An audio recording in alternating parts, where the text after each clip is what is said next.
fission is to go away, fusion is to fuse again, to come together. And these fission-fusion societies, both in the human realm, and that's what Mr. Georgiev says, they are prone to intra-species, intra-group killings.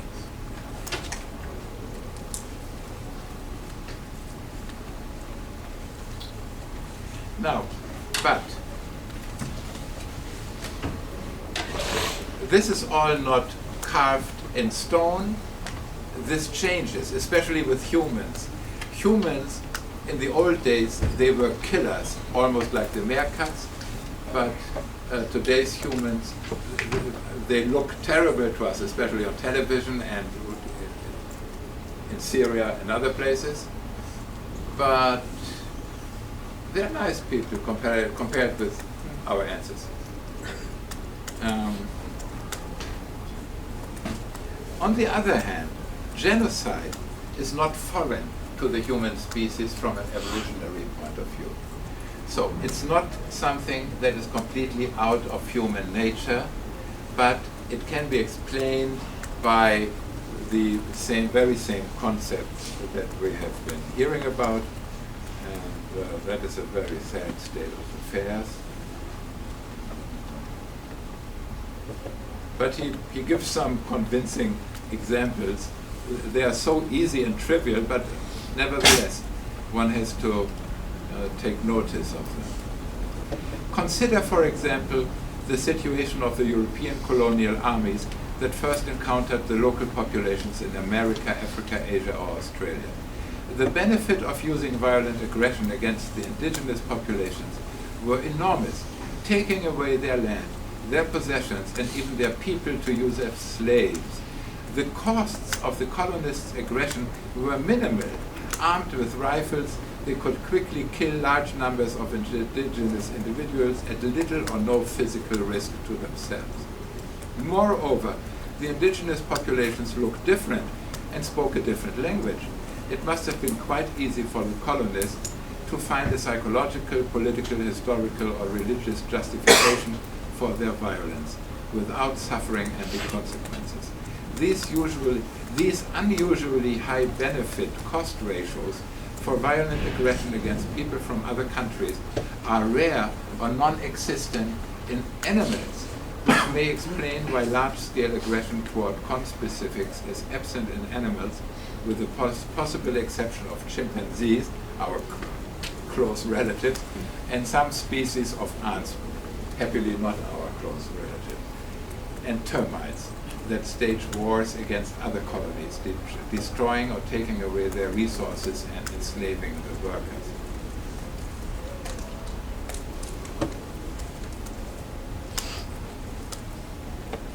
I mean, this is a trivial explanation, but in science, the easiest explanations, if they cannot be refuted, are the best ones. That's the Occam's law, I think, the razor sort of thing. So it must not necessarily be a bad explanation.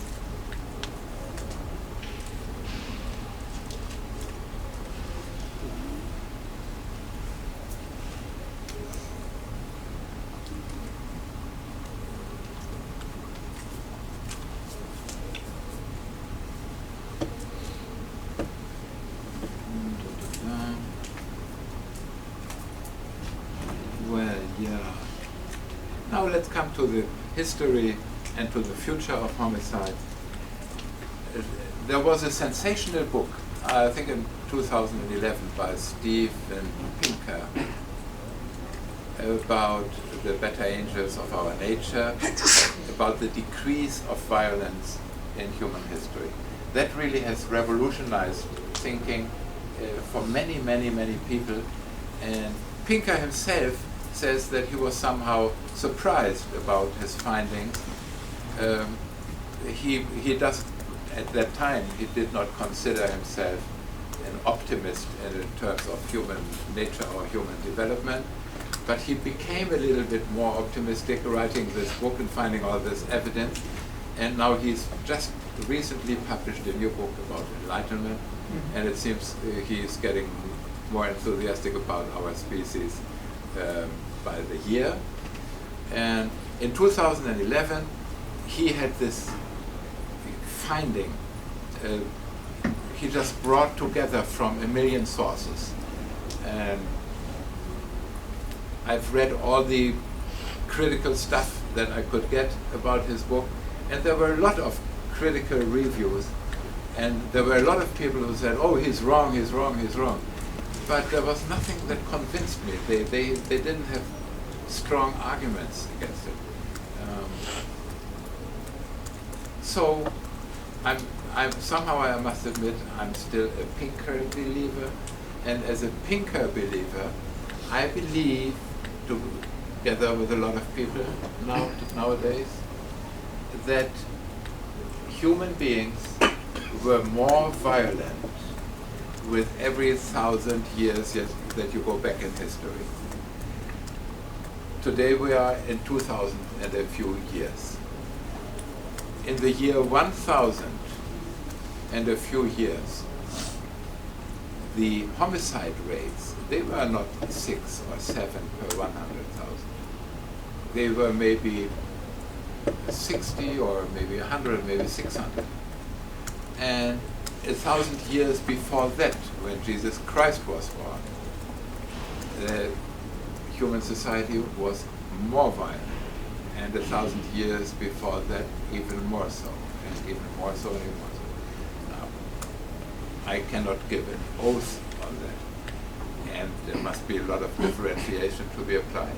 But basically, you can probably say that. And you find archaeological evidence of societies which were really killing each other by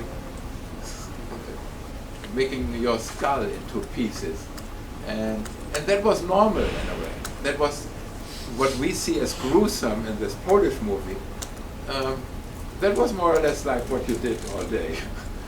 And now Pinker tries to explain what made the human being more peaceful and less violent by the centuries and by the millennia. And he says, well, state-making was a bloody profession, but state-making monopolized violence, and even though the rulers of the states, they were killing large amounts of people, it was never so much as the people themselves would kill without the discipline of a ruler. The ruler was interested in the preservation of demography for his own reasons. He needed slaves, he needed money, he needed taxes, etc. And so the state was not as bad as some sociologists believe it was. It was bad and bloody and unjust and repressive and xenophobic, but it was not bad in terms of violence. And bureaucracy was another step forward. When you have a good bureaucracy, the Foucauldian discipline, then you have a way of ruling over people without applying direct force. That was different from the Middle Ages, when you had to extract the surplus value by brute force. You had to send people who were beating the people until they were paying taxes. That was getting better, better, and better with bureaucracies. So then came the famous Enlightenment, and came belief systems, ethical systems that helped a lot too. And the process of civilization, think of Norbert Elias's far-sighted perspective. People became more far-sighted in their behavior, anticipating reactions from other people, becoming more clever, more diplomatic in their behavior. And all this reduces violence. You're not short-tempered anymore, but in the process of civilization, people develop a far-sighted, long-term perspective that reflects on their behavior. You say, well, I will not hit him with a pen on his head today because he might still be mad half a year from now. So I will be more subtle and this is how intrigues and all these nice things develop, because they're substituting direct, immediate aggression. So we will have to come to a certain end, and I will just say one thing. It looks as if these things are going pretty well, and even though we have this Latin American homicide problem at the moment, these things can be solved. Much of the world society will become ever more refined and more nice like Scandinavia. So there's no question in my mind and no question in his mind, Yuval Noah Harari's mind with his best-selling book Homo Deus, that things will develop in a good way and we will become ever more sensitive and inclusive. You can also cite Peter Singer, the great philosopher, with his increasing circles of inclusion. We are now including the great apes. Peter Singer is one of the originators of the Great Apes Project that wants a United Nations declaration for fundamental rights for big apes. The freedom of liberty, the freedom, the right to health, and the freedom of torture, prohibition of torture. All these, among other things, should be rights for other great apes. We are also great apes, in a sense. And other great apes should also profit from these rights. So, inclusion. Look, when you had the Spartans, the Helots, who were free in a way, were also not free, they didn't count. That was 7/10 of the population. They simply did not count. Women did not count. Children did not count. They had no rights. Slaves had no rights. So, in the beginning, only a few people were we. Now, today, we live in a time when we don't have slaves anymore. So the ex-slaves, they are belonging to us. They also form the we, the society. Women suddenly have voting rights, 1917 in some countries. In Switzerland, the women gained voting rights in 1992. But, so now they have them. So they also belong to us. It's a big inclusion. The workers, they're also included. Young people have rights. So everybody has rights. And now in the future, the great apes will have rights. And our little dogs might also have rights. And there are Kimlicka and Davidson with Zoopolis that will distribute citizen rights to all kinds of animals, to wild animals, to our pet animals, to the slaughterhouse animals, etc., etc. So there's a lot of inclusion going on and a lot of sensitivity, and that is very good. But then comes a little problem that is with artificial intelligence and robots and rationalization of work. The working class, they will be the not working class in the future. There will only be few workers left, and few people are needed for the economy. There are few people needed to produce, there are lots of people needed to consume, but there are certainly not 9 billion poor people you needed to do nothing, which they will practically do. There is no way of making everybody rich, except if André Gortz was right with his ways to paradise in the 1980s, detaching income from work and productivity, etc. But that's a very complicated question. Now, what we will have in the future is we will have this beautiful inclusion society with little homicides. Everything will be like Scandinavia. You can already prepare to sit outside, tear down the fences here before the houses. We don't need guaritas anymore. No, there will be no problem. There will be no homicides anymore. But the problem is there will be something like 5, 6, 7, 8, or 9 billion people unemployed, with no money. They will live in the third world, and well, the third world will also be the first world, like Sao Paulo will. But there will be pockets where gigantic masses of unemployed, uneducated people with hardly any resources will live. Why don't they have resources? Well, because there will be a competition for resources, like water, like air to breathe, like education. And there will be no reason to educate all these dispossessed masses. And so I call these people the new healers, like the helots, the helotes in ancient Greece, in ancient Sparta, in the first millennium BC. They belonged to the state. And they were different from the coming helotes, they were doing serious work. They were feeding the Spartan elite. But the new helotes, they will be something like these old helotes. They were without rights, but they had to work. They did not belong to a specific individual, but to the state. They could be freed, but there was no need to free them. And they were periodically raided and terrorized, and permanently terrorized.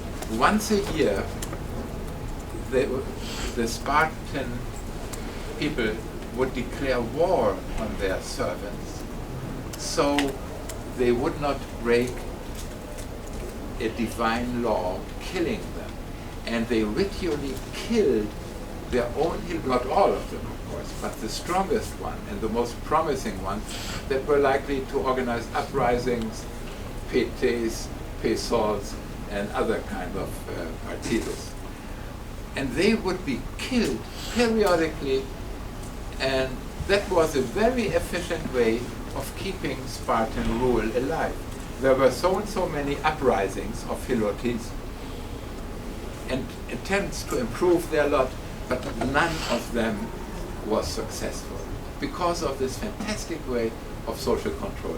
Give them no rights and raid them, terrorize them, kill their leaders, and make it impossible for them to articulate themselves, to organize themselves.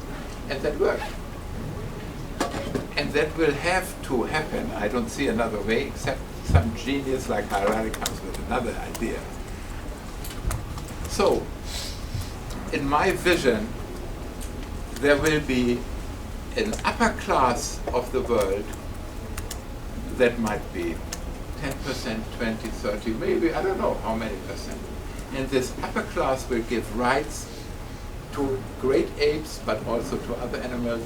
Will be a society of perfect inclusion and little homicides. But then there will be the masses of the dispossessed, and I don't see what we can do with them, and other than treat them bad.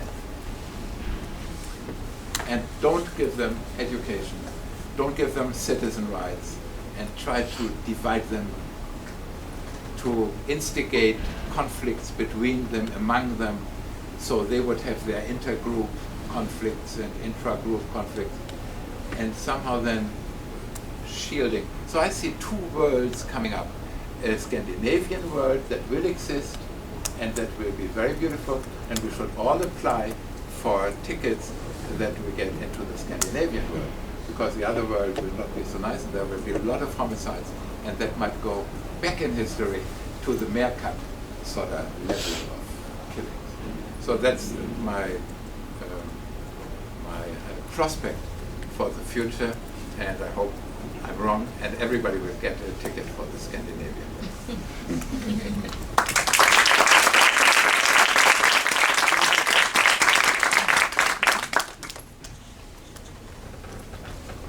Se alguém tiver alguma pergunta que queira fazer, in the context of Kim.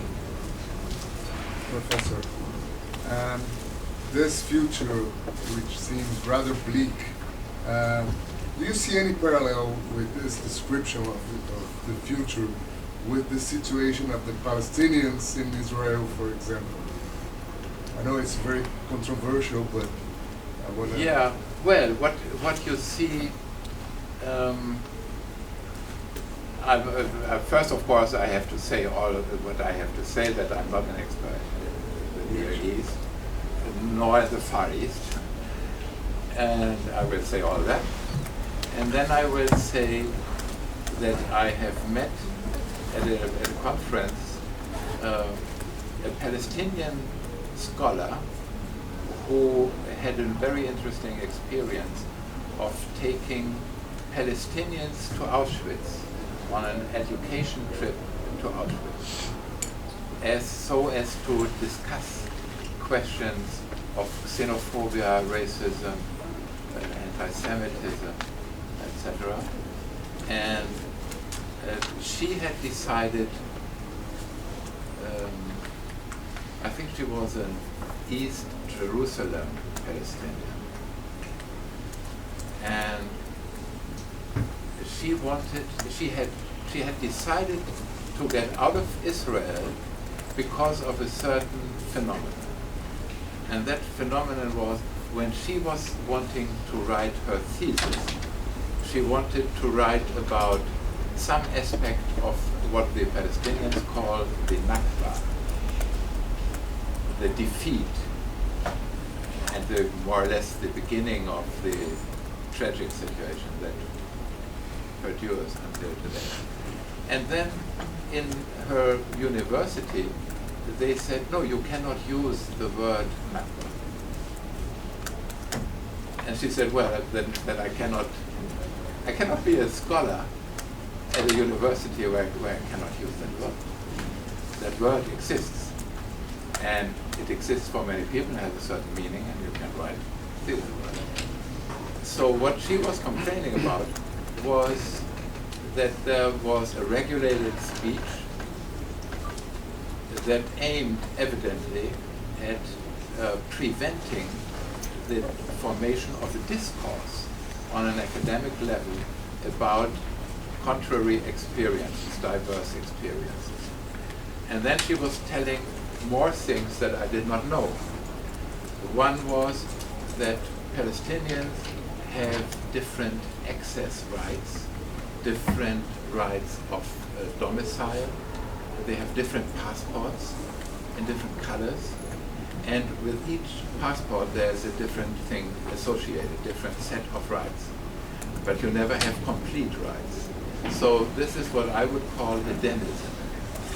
Denizens in British law, I don't know if that exists until today, but it used to exist. Denizens were citizens who had only partial citizen rights. And then you could be a half citizen or a 2/3 citizen or a 1/13 citizen. So you would be a denizen. You would have your own set of rights, but you would not be a citizen in the sense of a citizen. So it seems to me that this differentiation of rights is a thing with a certain future. Because when you can do that, and you can occupy a territory for 50 years or longer, and you can divide the population in different groups, and maybe then you can have a police of the occupation, people that polices in the interest of the occupiers, the occupied.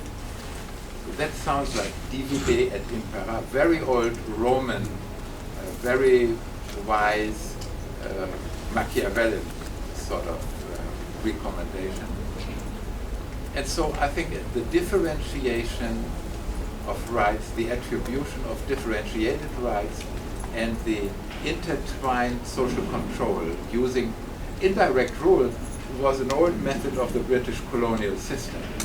The British colonial system functioned because, I mean, they had governed sort of like half of the surface of the earth, or maybe more. And how could such a few people on a small island in the North Sea, how could they ever dominate half of the earth? Millions and billions of people. Well, by indirect rule. Of course, you had to have superior weaponry and superior bureaucracy, and they had both. The Indians are still thankful for the bureaucracy. They're still trying to get to that level. And but what they have in India is at least the idea how a bureaucracy could function. And they are grateful to the Indians. And in Ghana, I've been in Ghana, I've been in other places, and they're grateful for these aspects of colonialism. So, you have to have indirect rule, you have to separate one group from the other, you have to maybe do something that they fight each other like Hamas and Al-Fatah. So there are, I would say yes, everywhere where you have a successful situation of domination,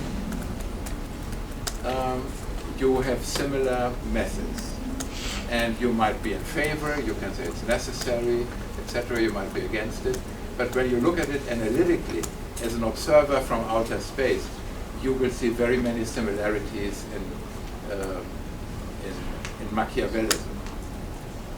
You don't have to go to Palestine, you can go to North Sinai, where the Egyptian army is trying to get control over large parts of the population, and you will see that they employ very similar tactics. There are short-term tactics, long-term tactics. So I have to say yes, I do see some promise for the future in that system. Earlier you were talking about the homicide rates, and it said that when it gets to 20 by the 100,000 inhabitants, people start talking about it in society. How did you come up with that number? Well, I had been thinking of New York. I think New York had a rate of 30 when they started the turnaround, when William Breton was chief commissioner of police, and when they had all these mechanisms put in place that really succeeded in getting crime down. So that was 30, and I remember the time before 30, that was in the 1970s, I think. I was in New York, and there were lots of places where you couldn't go. You couldn't use the tube. You couldn't go to the Washington Square Park. Later on, around the year 2000, I went to Washington Square Park to buy my drugs, and it worked fine. And so things have changed radically and beautifully in a way. And even police violence has decreased. The police had been killing people at a rate that was preoccupied. Today, the police still kill, as we all know, but the rate has gone down considerably. It might be going up right now. Over the 1990s, it had gone down considerably. So from this New York experience, I would say 20 would be a threshold, 30 would be a threshold. You cannot take it by the exact number, but it's sort of like this. The society gets in disarray, people get very nervous, you have a quasi-statistical perception of what is going on. And at a certain point, people say, no, this cannot go on.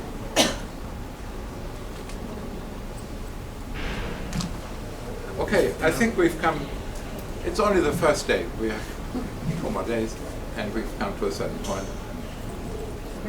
So, thank you, Sebastian, for this lecture.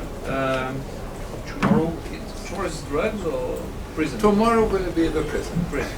So we have option is in the menu for tomorrow. We have homicide, prison, and drugs. So it's a full deal, right? Thank you again. I think that we can all benefit from today's lecture in the sense of trying to understand how to prevent homicide, how to think homicide in theoretical grounds.